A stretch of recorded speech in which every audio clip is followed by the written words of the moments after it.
वाडा याची पुरा इकडे ये मस्त आता. हा हे शेतकरी हा आज आम्हाला पोखरा योजनेअंतर्गत मशाल फेरी काढायची, त्यासाठी बांबू तोडला आम्ही. या बांबूला आम्ही झिंडकं बांधून तर मशाल फेरीसाठी शेतकऱ्याची तयारी चालू आहे. तुकाराम तांबे म्हणजे त्यांना पोखरामधून भरपूर काही योजना घ्यायच्या आहे, तर त्यासाठी ते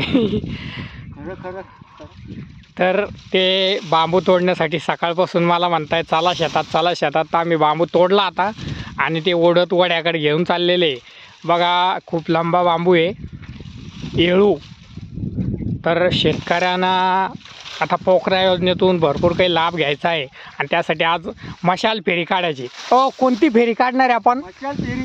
हा बरं, कुठं कुठं घेऊन जाणार आहे? आपल्या तलाट्याचे कार्यकर्त्यापासून तर लाडूबाई मंदिरा लोक. बरं, मशाल फेरीतून काय काय सांगायचं आहे लोकांना? हे नुकसान भरपाई किंवा अजून पोखरा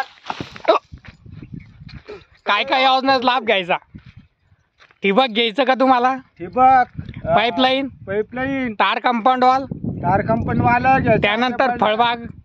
बर्डाखाड हरणालाही ताप देते राव. असं आहे का? हा, दरवर्षी तारणा एवढले झाड आले का सरकीचे ते शेंडेच खाते ते. असं आहे का? हा. मग तुमचं म्हणणं काय नेमकं? आम्हाला पीक विमा नुकसान भरपाई हे भेटायला काहीच नाही ना अजून. हो का? हा. बर. तर आज आपण मशाल फेरी काढणार आहोत. तर मशाल फेरीसाठी तुम्हाला काय वाटतं कोणकोणते अधिकारी उपस्थित राहणार आहे? सगळे टोटल अधिकारी. बरं, गावातल्या प्रत्येक शेतकऱ्याने या कार्यक्रमात सहभागी झालं पाहिजे का? हा. कारण हे आपल्यासाठी का लोकांसाठी? आपल्यासाठी ते सर. आपलं गाव पोखरात गेलं तर तुम्हाला आनंद झाला का दुःख झालं? आनंद झाला. असं आहे का? बरं, आता आपण आता या शेतकऱ्याचं मनोगत ऐकलेलं आहे की पोखरामध्ये आता हे वेळू छाटणार आहे. तर मित्रांनो, अशा पद्धतीने आपण पोखरा योजनेच्या माध्यमातून मशाल फेरीसाठी पूर्वतयारी करतोय. तर मित्रांनो, आपले माणसं या यूट्यूब चॅनलला लाईक करा, शेअर करा, कमेंट करा, सबस्क्राईब करा आणि आमचे शेतीविषयी नवनवीन व्हिडिओ पाहत राहा.